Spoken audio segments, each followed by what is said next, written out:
नमस्कार दोस्तों। एक समय की बात है, काली अंधेरी रात थी।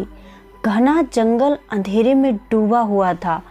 आसमान में चमकते तारे जंगल की नीरवता को और रहस्यमय बना रहे थे।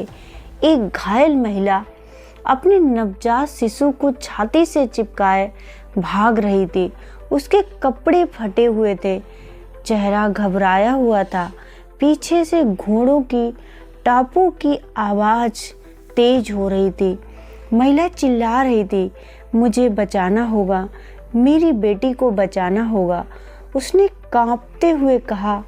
अचानक एक तीर उस बेचारी महिला के पीठ में आकर लगा। वह दर्द से कराह उठी, लेकिन उसने आखिरी सांस तक अपने बच्ची को कसकर पकड़े रखा। वह कांपते हाथों से बच्ची को एक ऊंचे पेड़ के खोखले में छिपा देती है और खुद बेचारी जमीन पर गिर पड़ती है। घुड़सवार आए, उसे मरा हुआ लेटकर देखकर लौटकर चले गए। जंगल में चारों तरफ सन्नाटा छा गया।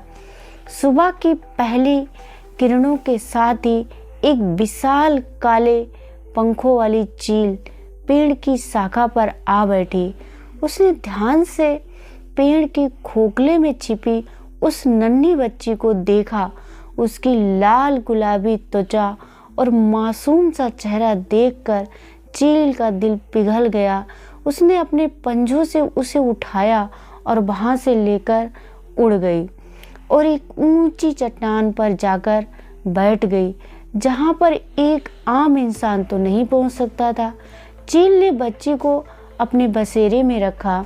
उसने अपनी चोंच से उसे हल्के से सहलाया, प्यार किया, अपने पंखों से ढका और उस बच्ची को गर्मी दी। दिन बीत गए और बच्ची अब बड़ी होने लगी थी।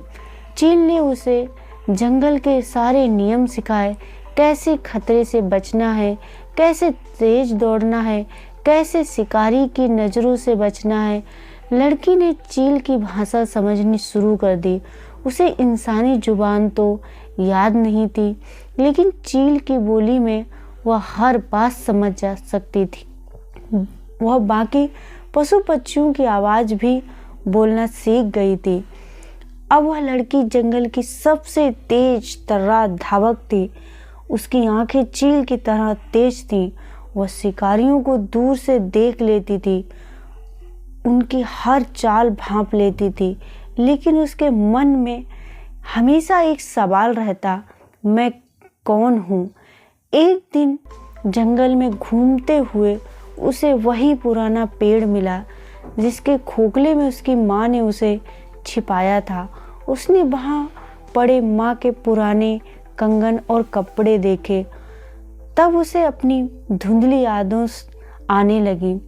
एक औरत जो उसे सीने से लगाए भाग रही थी, घोड़े, तीर, चीखे, अब वह सब याद आने लगा था। उसी वक्त एक बूढ़ी औरत वहां आई। उसने लड़की को देखा और वह चौंक गई। उस महिला ने उस लड़की से पूछा, बेटी, क्या तुम वही बच्ची हो जिसे इस जंगल में मरा हुआ मान लिया गया था? लड़की ने पहली बार इंसानी आवाज़ सुनी और समझने की पूरी कोशिश की। बूढ़ी औरत ने उसे पूरी सच्चाई बताई। उसकी माँ एक रियासत की राजकुमारी थी, जिसे एक साजिश के तहत उसके दुश्मनों ने उसे मार दिया था, लेकिन किसी को नहीं पता था कि उसकी बेटी उसके साम्राज्य की राजकुमारी बच गई थी। अब लड़की के सामने एक ही रास्ता था कि वह इंसानों के पास वापस जाए और अपना असली हक ले, या फिर उसी जंगल में चील की छांव में रहे जिसने उसे पाल पोस कर बड़ा किया था। उसने आसमान की ओर देखा। वहाँ वही चील एक ऊंचे पेड़ पर बैठी थी। चील ने एक जोरदार चीख मारी, जैसे उसे कुछ याद दिलाने की कोशिश कर रही हो। लड़की ने गहरी सांस ली और जंगल की ओर दौड़ पड़ी। अब इंसान और जंगल दोनों की बेटी बन गई थी। तो